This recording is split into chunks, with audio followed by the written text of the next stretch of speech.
외음에 뾰루지가 잘 생기는 분들은 저한테 그런 얘기를 하세요. 제가 너무 꽉 끼는 속옷을 입어서 그런가요? 제가 자리에 오래 앉아 있어서 그런가요? 제가 뭔가 잘못해서 그럴까요? 대부분의 경우는요, 제일 많으세요.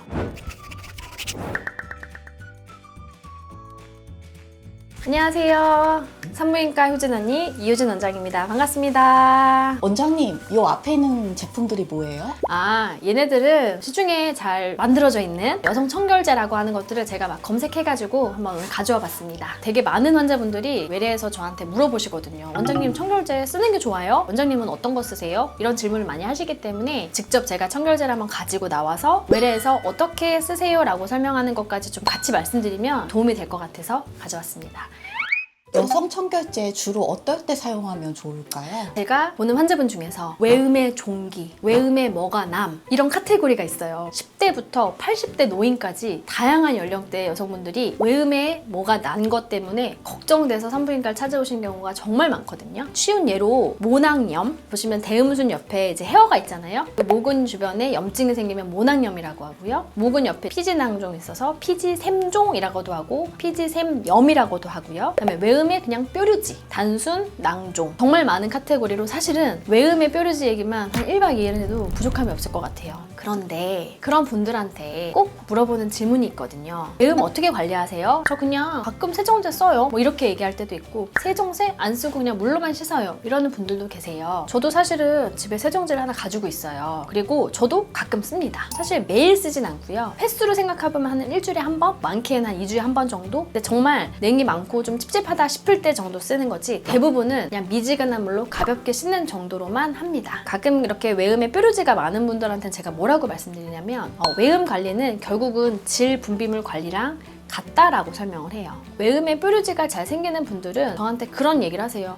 제가 너무 꽉 끼는 속옷을 입어서 그런가요? 제가 자리에 오래 앉아 있어서 그런가요? 제가 뭔가 잘못해서 그럴까요? 대부분의 경우는요, 헤어가 많은 경우가 제일 많으세요. 생리기가, 이럴 때 우리가 또 패드 같은 걸 오래 차고 있으면 더 습한 환경이 많이 만들어지고, 생리 주기에 따라 분비물이 나오는 건 정상이거든요. 근데 대부분의 친구들은 분비물이 있다 이꼴 나는 질염이다 이렇게 생각하세요. 그래서 항상 분비물이 있을 때마다 청결제를 쓰는 것이 저는 문제라고 생각해요. 오히려 너무 잦은 세척이 자꾸 산성 환경을 무너뜨리기 때문에 환경을 나쁘게 만들어요. 칸디다가 자주 생기는 이유 중에 너무 많은 세척과 질세정, 이런 것들이 있거든요. 특히 밤마다 가려운 외음 가려움 증상도 되게 많이 생겨요. 건조하면 가렵습니다. 하지만 궁극적으로 바깥쪽을 열심히 닦는 건 너무너무 죄송한 말씀이지만 실제로 이렇게 설명을 합니다. 우리가 음식물 쓰레기통을 하나 만들어 놓고 열심히 플라스틱 통 바깥쪽을 닦는다고 해서 냄새가 안 날까요? 그거 아니잖아요. 그 통 안에 들어있는 음식물이 오래되면 썩어서 냄새가 바깥으로 흘러나오는 것처럼 결국은 외음을 열심히 닦는 건 한계가 있을 수밖에 없어요. 하지만 매일매일 사용하는 거는 저도 추천하진 않아요. 생리 직전, 생리 직후, 아니면 관계 전, 관계 후 이럴 때는 사용하는 거 추천하지만, 정말 외음에 그런 피부 질환이 있어서 고민이 되는 사람은 세정제만이 답이 아니고 어떨 때는 치료가 필요한 경우도 있다. 그럴 때는 고민하지 마시고 근처 산부인과에 가셔서 외음 피부에 대한 상담을 적극적으로 받아보시는 것을 추천드리겠습니다.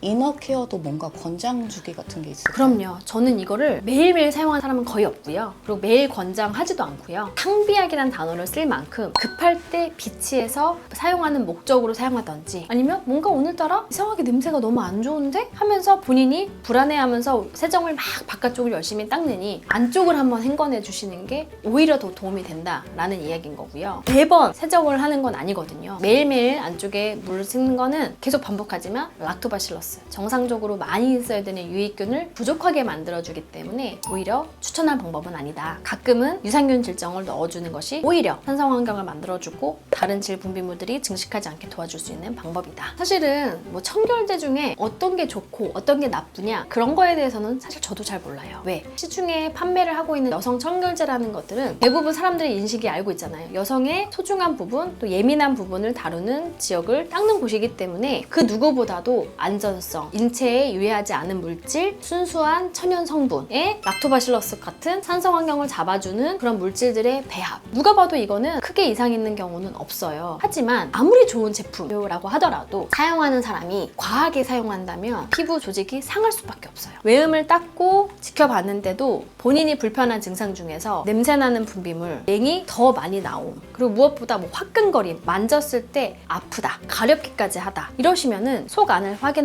본다거나 바깥쪽의 상태에서 추가적인 어떤 다른 약을 바르거나 약을 먹어야 되는 경우가 있기 때문에 어떤 뾰루지가 올라왔어요. 뭔진 모르겠어. 잡혔을 때 아픈 거야. 그리고 거기에 열감이 느껴져. 부종이 느껴져. 그러면 그거는 세정제를 열심히 닦는다고 그 붓기가 가라앉지 않거든요. 그냥 있는 연고는 발라보는 경우 되게 많이 봤어요. 중학생, 고등학생들도 연고를 발라봤는데도 계속 가려워요. 그러고 찾아오시거든요. 세정제를 쓰고 집에 있는 연고를 쓰거든 외음 관리를 본인이 알아서 해보는데 그게 본인이 할 수 있는 수준을 넘어서는 그런 상황이 발생한 경우는 꼭 한번 외음을 상담 받아보시는 게 좋을 것 같아요. 저희 원내에서는 이제 이런 제품, 오비즌 워시라고 하는 제품을 드리고 있는데요. 정말 증상이 심한 분들은 그냥 한 번씩 사용해보시라고 드릴 때도 있어요. 보시면 안에는 실제로는 물이 들어있어요. 이렇게 찰랑찰랑한 물이 들어있고요. 닫혀있거든요. 이 닫혀있는 뚜껑을 돌려서 뽑는 게 아니에요. 그냥 딱 하고 벌려만 주시면 돼요. 이 제품을 고른 첫 번째 이유는 얘네들이 팁이 굉장히 얇아요. 저희 병원에는 중학생, 고등학생들, 즉 관계 경험이 없는 친구들도 냉이 많다고 찾아오는 경우가 너무 많아요. 쉽게 표현하면은 여기가 이제 질 안쪽이잖아요. 질 안쪽에다가 살살살살 삽입을 하는데 너무 무서우면 요만큼만 들어가도 돼. 하지만 한 번만 용기 내서 조금씩 살살살살 돌려보면 끝까지 들어가는 어떤 지점이 나올 거야. 그러면은 그 뒤에 두 손으로 얘를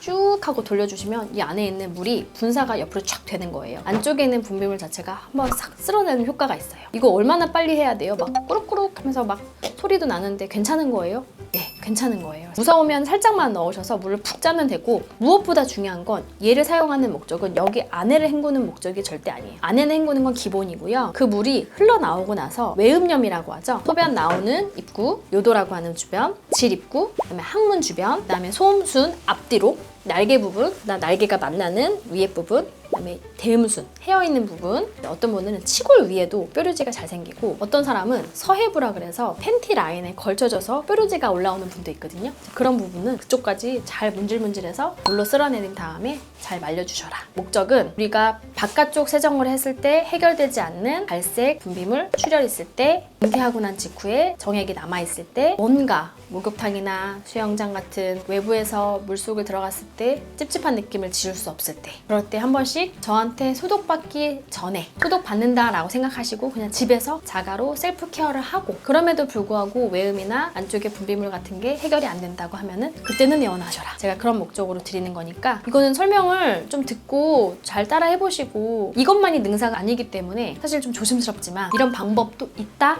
정도만 이해하고 넘어가시면 너무 좋을 것 같아요. 결국은 모든 외음의 피부염이나 종기의 이유는 안에 있는 분비물이 바깥쪽에 묻었을 때 발생하는 것이 대부분이기 때문에 바깥을 관리하기 위해서는 안쪽을 헹구는 게 무엇보다 필수적인데, 이 물이 미끌미끌한 멸균수다 보니까 되게 잘 닦인단 말이에요. 그러니까 외음에 묻어있는 분비물들, 즉 비누나 다른 일반 물로는 잘 닦이지 않는 염증, 그런 분비물들이 바깥쪽에 많이 묻어있을 때도 자극되면서 외음이 안 좋을 수 있기 때문에 그런 물들이 잘 닦일 수 있는 제품이다 보니 안쪽과 바깥쪽을 같이 관리해주는 게 너무 중요하다. 저한테 외음부라고 표현하지만 실제로는 딱 질과 요도 있고 항문 주변이 아니라 되게 넓게는 팬티 라인, 서해부라고 하는 그 서해부 림프절염이 있는 곳과 허벅지, 엉덩이까지도 뾰루지가 되게 잘 생겨서 그 전체적인 라인을 제가 다 아우르다 보니까 어떤 분은 여기 잘 생기고 어떤 사람은 여기 생기고 이렇게 다 개인 차이가 있어서 그런 전체적인 외음 관리의 팁을 설명하다 보니까 이런 청결제, 워시, 그리고 질정 이런 것들을 설명할 수밖에 없을 것 같아요. 사실 외음 관리에 대한 얘기를 하고 싶어서 제가 청결제를 가져온 거거든요. 항상 쓰셔야 됩니다. 아니고요. 워시를 쓰셔야 됩니다. 아니고요. 각각의 제품들을 자유자재로 잘 쓰시려면 그냥 이것만이 능사가 아니라 항상 산부인과는 오기 힘든 곳이니까 산부인과를 가기 전에 한 번씩 써주는 건 괜찮다. 하지만 너무 많은 세척과 너무 많은 워시는 오히려 환경 자체를 나쁘게 만들어서 곰팡이 질염, 외음의 만성 가려움, 피부염 이런 걸 오히려 유발할 수도 있으니 잘 따져보고 외음에 대한 고민이 있을 때는 한번 가서 확인은 해보고 안전하게 사용하는 것이 제일 좋을 것 같아요. 지금까지 산부인과 효진 언니 이효진 원장이었습니다. 감사합니다.